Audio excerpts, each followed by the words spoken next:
time to grow with the SEO Queen. Receive the perfect leads like never before. No traffic is gonna explode. It's time to grow. Welcome to the SEO Queen Tech Show, a podcast to help you get more credibility, visibility, and profitability through leveraging search engine optimization and technology. This podcast is for entrepreneurs and businesses of all sizes and types. We're broadcast worldwide on Bashani Radio, iHeartRadio, and iTunes. Bashani Radio, always talking about everything from New York City. You can listen to the SEO Queen Tech Show on any mobile phone or tablet device. Please follow us online at SEOqueen.com and all social networks at the SEO Queen. Make sure you follow our Instagram at the SEO Queen.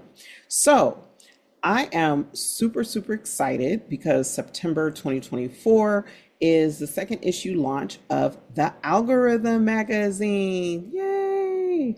And we have on our cover, we have the amazing digital content pioneer, trendsetter, actress, writer, entrepreneur, Issa Rae. So I can't wait for you guys to read that story. And you can go to The Algorithm magazine to learn more. So today, I have a phenomenal guest, and Steve Hamoen is a dynamic entrepreneur, CEO, and principal brokers of Real Approved Inc. He is the top 10X business coach, and he's also the host of the Money Mindset Mentoring podcast, and his career spans over 2 decades, and he's trained a lot, thousands of sales professionals globally.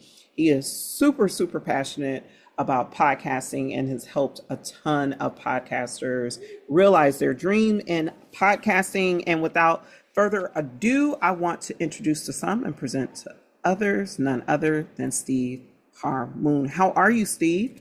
I am absolutely fabulous. Thanks for having me on your show. Okay, awesome. So I just want to know what clicked the light bulb on for you to, 1, go into entrepreneurship, and 2, that podcasting was the way to go? Yeah, that seems like decades between those 2 different decisions. The first decision to get in the entrepreneurial spirit was probably when I was, I'm going to say probably 10 or 12 years old when I got my first paper route. And, that was the idea that I didn't want to work by the hour. I wanted to work by the result. And, paper route was the thing at the time that I could do. And it was really interesting because you'd get those papers delivered to your house and you have to make that choice that it doesn't matter if it's raining, snowing, whatever it was, you're going to go out and deliver them. And sometimes those are hard decisions. And sometimes those were hard days. And we still got it out, still got the papers delivered. And that was my first foray into entrepreneurship. And I went through a couple different iterations of working for different companies, financial companies, and the sort. And again, I found myself back into the entrepreneurial space, both working for a startup as their first real sales rep, growing a CRM business and a sales consulting business, and then later on into a construction business, and then the ones that I own today. Okay, that's awesome. So what was it about? Because I know what my entrepreneurial journey was like. And I wonder, like, when you were building these other businesses as a W-2 or whatever they call it in Canada, employee, what was it that gave you the confidence to build these amazing businesses that you have today? People always think that when you're making a decision to be an entrepreneur, you're leading in a sort of a fearless moment. I think the idea is you're recognizing that you have that fear of the uncertainty, both as being as you call a W-2 employee, that has a certain level of uncertainty as well. I mean, if we're working for a small business, if that business doesn't succeed, you're not there. If you're working for a big business, if there's massive layoffs, that business isn't going to be there. When you're self-employed, there's a fear that my business might not be there, but you're still going to be there. So the one thing that drives that business forward is you. And then eventually, as you start growing, you become small because your business becomes big. And so the idea is is just recognizing that while you're going through those fears of being self-employed, if you don't have a fear of being employed as a W-2, then maybe you don't recognize the risk that you are going through right now, both in stability of income and exposure to inflation. We Mhm. saw over the past 3 years what happened with a lot of W-2 employees who thought they're making great money and they've locked into these 1 to 2 to 3% increases a year. And we saw inflation of double digits Right. in a lot of the things that we've been buying. What a Mhm. property that used to rent for, $800 a month is now a couple grand a month, Right. and the incomes haven't done the same thing. So the exposure and the risk that happens as the W-2 employee, I think, is greater than it is being self-employed. And I think the moment you realize that, self-employed becomes something really a very interesting endeavor to take on. That is a phenomenal point because I mean, it's so true because you still have the same uncertainty on whether or not the money will be there, but at the same time, you have a lot less uh, control over your time, and that limits your ability to make more money. And I love being an entrepreneur with the ups and the downs and the I've just surrendered to the journey at this point. I've surrendered. I'm just like I think you can definitely attune with this is there's people who get into being self-employed because they want to be their own boss. And then Mhm. there's people who get to being self-employed because they want to see success through, the meritocracy. And certainly for you, I mean, you've earned the right of the SEO queen based on a lot of things that you've done. There's other people who say when they want to become self-employed is because they don't want somebody telling them what to do, or, they want more freedom. And you and I both know that, especially in the early years, of being self-employed, it is definitely not more freedom is what you're going to see on the other side of being self-employed. You're going Right. to see a lot of things that are going to hold you back while other people are taking vacations or, doing the things that you would love to do. But, you got to make those early sacrifices to see those long-term gains. Absolutely. There's definitely a lot of sacrifice that's required to build a brand from scratch. Mhm. So my next question to you is podcasting. Mm. When you first got into podcasting, what was your goal? And why did you decide that podcasting was better than, say, being a YouTuber or being on TikTok or Instagram? Well, TikTok is just it's more recent, but yeah, I mean, what made you do that? I'm trying to. What was the thing on Twitter that was the big thing? I forget what it was called. Yeah, I don't know. I don't even watch Twitter, so Yeah, I but don't follow it too I mean, much. there's been a lot of platforms that have come and gone. So, what made Absolutely. you really just double down into podcasting? I found out probably about a year and a half ago that I've been wrong for about 20 years. And I Been had wrong to, about what? well, I'm about to share that with you. I'd been wrong for 20 years because I always thought that sales was senior to marketing, and that my focus on sales, my focus on committing to the sales process was more important, and committing to the close was more important than marketing. And what I realized about a year and a half ago that that's just not true is marketing is senior to sales. And so spending a lot more time and focusing on the marketing side of growing a business has allowed me to scale businesses faster than just focusing on the sales only endeavor. And one of those things I think that is really valuable about podcasting is it kind of lets you still play in the sales space, but really it really helps captivate and grow your business through marketing. And it does it in a way that allows you to recycle the way that you say something once, you can use it 15 times in different ways. And so allows you to scale your activities. So, my belief is always I'd like to find a way that I can scale and do things that if I do it once, it's being done 100 times. And podcasting allows me to do that. But what the other thing is podcast really allows me to focus on marketing. And because marketing is senior to sales. I mean, I always use the butterfly analogy. Have you heard the butterfly analogy in No, I sales? haven't. Share that with me. Yeah. So a salesperson is kind of like a butterfly catcher. And a butterfly catcher, they get their net, out of the garage and they run out into the field and they're huffing and they're puffing and they're chasing the butterflies in the field and they might catch one and they bring it back and oh, it's dead. And then they run back out and gather another butterfly. They run back and they finally got that butterfly. And there's a lot of energy that gets spent running a business that way, or running the business of catching butterflies. Marketing is like a gardener. So marketing goes out and plants some flowers. Those flowers, while they do take time to grow, once they grow, they attract the butterflies. And then the salesperson's job is just to keep them there. So marketing will attract your clients and attract really good ones, and sales job is to keep them there. If you don't have marketing, you're like that person out running around in the field. And, you know, I think that is a phenomenal analogy. I mean, wow. No wonder you're the top 10x sales coach in the country. I'm just a good listener. And that actually came from a fellow in the 10X group. His name's Alan. And Alan gave you that. Alan gave me this. If That you look didn't up come on, from if Grant. you look up on, no, Grant, Grant is great. I wouldn't say anything negative about Grant. What I would say is I think a lot of people discount the people who are around him because they don't see them. Grant's surrounded just by absolutely amazing overachievers.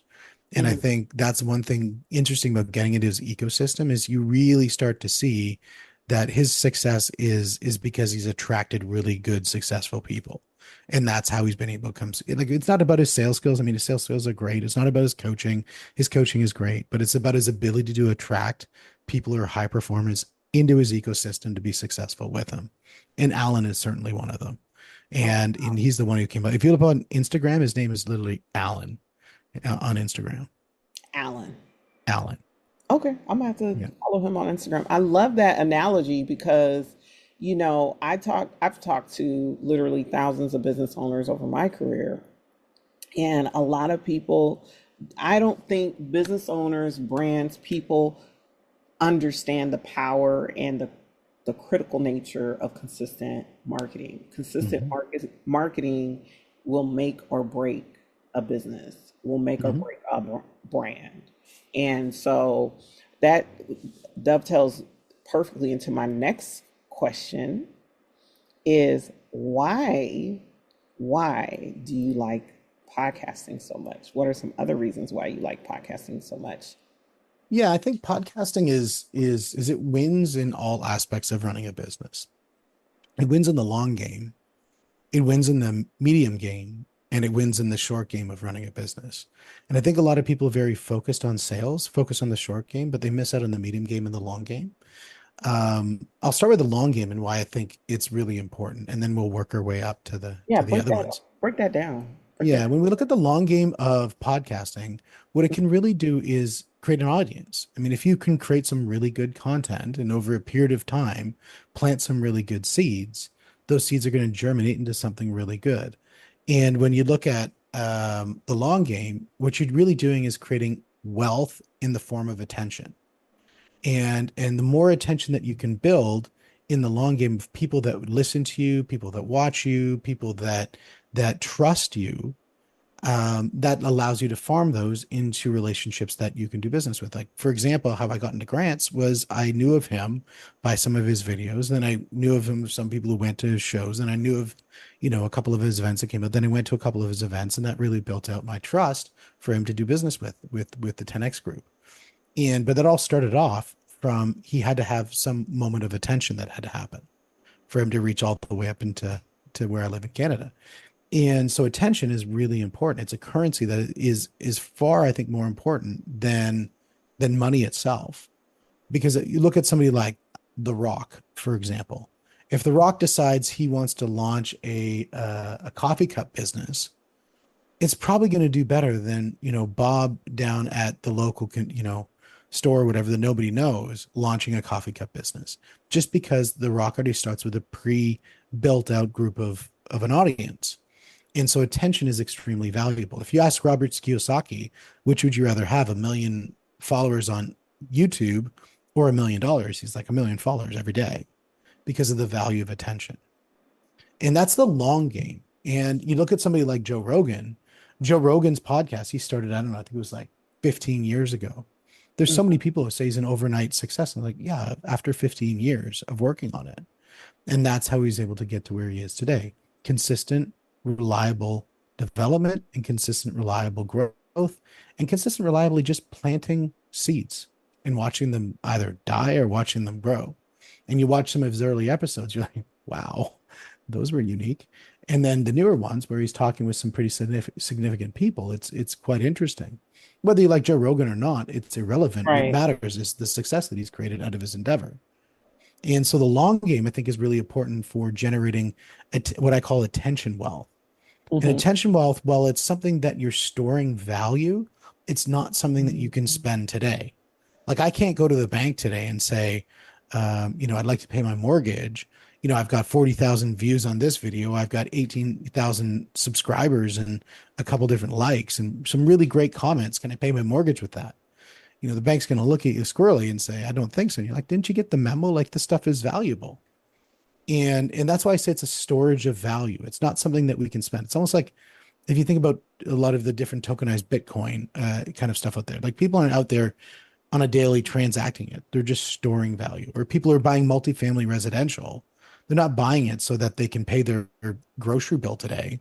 They're buying it that they can store value for some future endeavor. And I think that's the long game of the podcasting.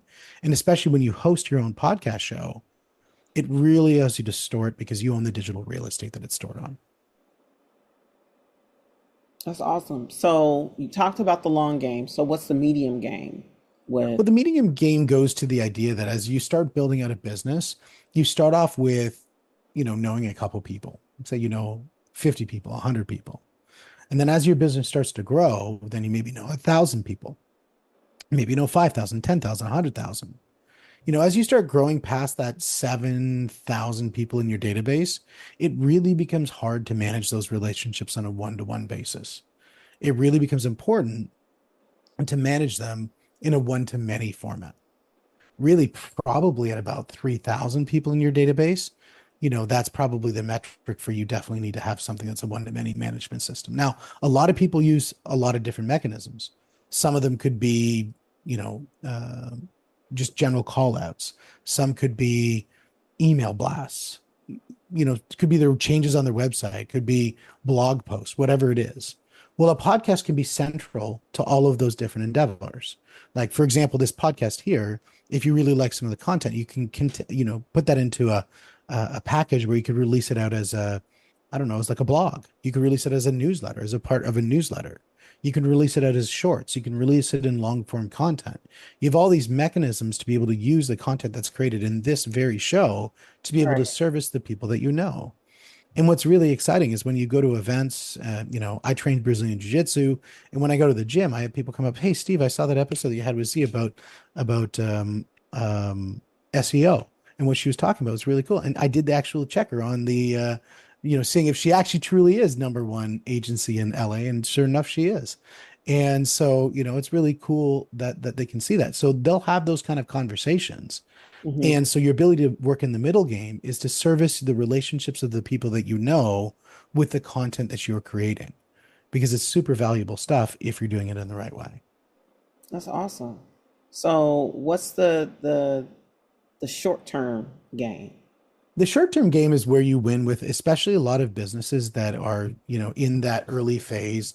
They're under $10 million in revenue. Maybe they're, even under $1 million to $5 million, that kind of a space. Those people there, they're in a situation that, not saying the bigger businesses don't need revenue. All businesses need revenue. It's a joke to think otherwise. But the idea is that the smaller business might be a little bit more hand to mouth on the way that the invoices work. Mm-hmm. And so they want to get revenue today. They're like, how do I get revenue in the next 90 days? I love this podcast idea, but I want revenue in the next 90 days. How do I do that? And that's what the short game is all about. And so the first thing is what you have to do is you have to look at your podcast and say, who does your podcast talk to? And now if it's just me sitting there in front of the screen and I'm going to sit here and pontificate about all the different things I know about sales and all the different things I know about marketing. And I'm just sort of having a one-to-one with that camera right there. In that situation, my relationship is directly with the audience and the audience only. And that can be a great thing, especially for producing really good content on a consistent basis. But you're missing out on another aspect. And the other aspect is if you have a podcast where you have guests come on your show, That is a really interesting way to win in the short game of the next 90 days. And here's why. Because most of the time when we're building a podcast, we're looking at outbound to the audience of many. But if we have a podcast where we have guests, we can look to the audience of one. In other words, the person who's sitting in front of us to be the guest on our show. And I'm going to give you 4 different ways that you can assess if you can make money with a guest in the short term, and then how to attract the right guest. So the 4 different ways you can look at it is, number 1, well, if that person is your perfect client and they're sitting in front of you, like, can you make money with that? Well, I would hope so. Because if your perfect client is sitting in front of you, that means they have the perfect pain that you solve, or they're perfectly looking for that opportunity that you create, or they have that community that they're dying to be a part of that you provide, or what you sell provides such a great elevated status that when they buy your stuff, they just feel really good. They look good, they feel good, whatever it is. The 4 different reasons why people buy. Mm-hmm. And so if that person has any of those 4 different things, pain being the number 1 thing, then they're sitting right in front of you. What a wonderful opportunity to create revenue, because they're going to be thankful, because if they're perfect client, they're not going to be like, hold on a second, you're selling me on something. No, they're going to be thinking, where have you been all my life? Why have we not met before? Stars must have aligned to put you in front of me right now today. Thank you so much. And it's because they're your perfect client. And I'm saying your perfect client, not your sort of client. No, this is your perfect client. And if you design your podcast perfectly, it will attract your perfect client. We'll talk about that in a minute. The second thing is a collaborator. Collaborators is, when I talk about attention as currency, that's probably the biggest currency, but the next biggest currency is collaboration. In other words, the people that you know that you can do business with, that you can bring some value into their ecosystem, or they can bring some value into your ecosystem. What a wonderful opportunity to scale. And there's people that I meet that have absolutely amazing marketing businesses that they're looking at saying, you know what, I'd really love to add podcasting as a component to the business that I have in order to build it. Or people that I talk to that are saying, look, I have a business that I'm really looking to try to figure out SEO because I don't know it. Who could I use who can teach me about those things? And so the idea is, if you find people of somebody that you can build trust, build a relationship with, the collaboration is the second thing that's going to help you win in the short term. In the long term, the 2 things that win in the long term are great content and somebody who's got a massive community. If you talk to somebody who's got 100,000 or 1 million or 2 million followers or whatever, and you're getting into their ecosystem, that you can blow the doors off, by just getting into new audiences, that can help you grow in the camera focused audience. But those first 2, client and collaboration, that's how you win the first 90 days. That's awesome. So what is the future of podcasting in your future of podcasting? Mm-hmm. The future of podcasting is really interesting, because there's a lot of different stabs using AI that's really dramatically changing how podcasting was done. I mean, a long time ago, people used like GarageBand and all these different technologies to try to put their podcast together. It was a real ordeal to try to create content and try to compete with a studio or network or anything like that. That was really tough to do. Today, given the technology that we have at our fingertips with the powerful computers that we have, that cost a fraction of $1, it's really easy to go out there and really start creating content. And so that I think content creation, there's a big check mark there. Even further that, I mean, we have technology that we can create podcasts that are completely synthetic. I've got a mortgage podcast that is completely synthetic mortgage podcast. So every day it produces a voice only podcast that goes out on Apple and Spotify and iHeartRadio and everybody. And it's completely synthetic. And it goes on basis of the information that's out, pulls from different feeds, packages it together, puts it in my voice, makes a script, releases it, everything one and done. I don't touch it at all. And it just goes out. Wait, you're talking about podcast automation? Podcast creation automation. Wow. Fully synthetic. In other words, I set it up once. I mean, if I want to tweak it, I can tweak it, but I set it up once and the podcast is being released every day. How many views is this synthetic podcast getting? That's a great question. I think right now, like we released it. I can actually give you actual data. We released it probably, I think it was June 21st, last month. So that'd be about 35 days ago. Hmm. And what's interesting about that is not only does it create really great content, it creates really juicy SEO data. And so not only have we got viewership, which I'll cover in a minute, but what it did is it took us in the term of Ontario Mortgage Podcast, because that's really what we wanted to win, which again isn't a big term, but Right. we still went to number one, number two, number five, number six, and number seven in Google natural search. And in less than 30 days, which I thought was pretty cool. Again, I'm not going to claim to be the SEO queen for many reasons. But I'm going to tell you that it felt pretty good to see that transpire in less than 30 days. Well, The I think that's so powerful, and it's also indicative of where the shift in Google is happening. There was a study that just came out this week that about 45% of clicks are actually clicking off of Google.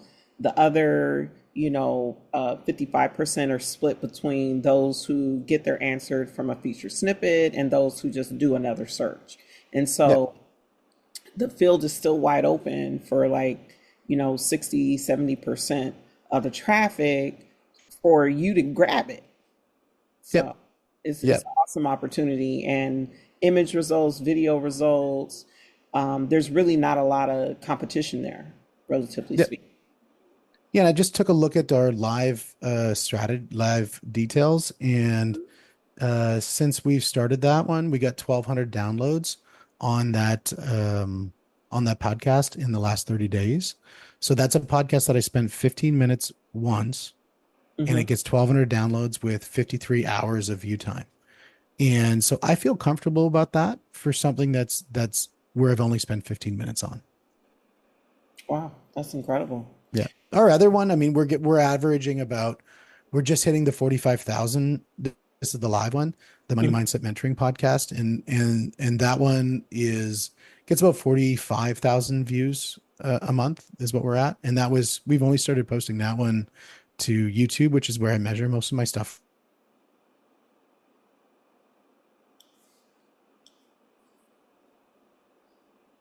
That's awesome. So my next question to you is, when you talk about AI and podcasting, what is hot right now in the podcast and AI space?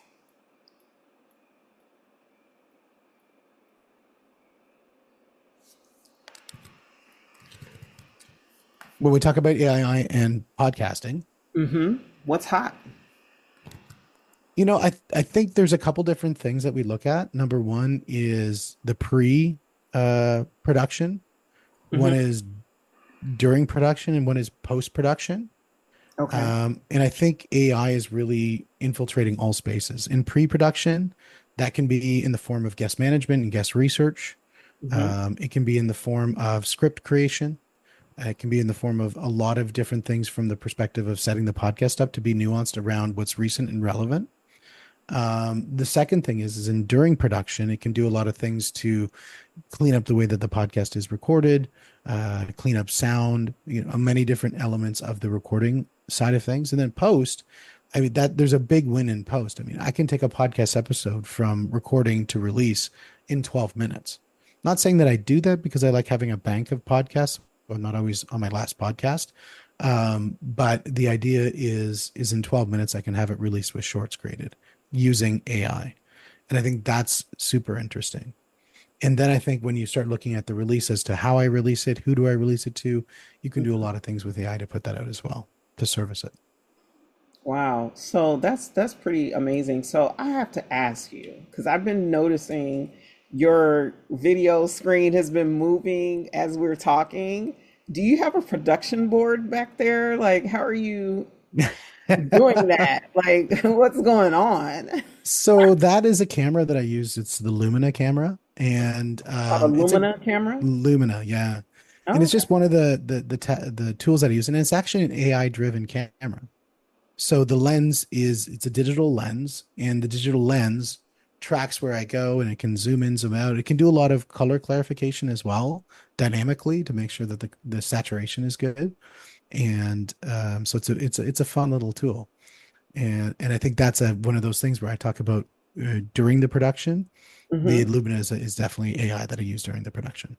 Oh, that's phenomenal. Yeah. So, how can people work with you if they want to tap into your 10x coaching or your podcast creation and production? How can they connect with you?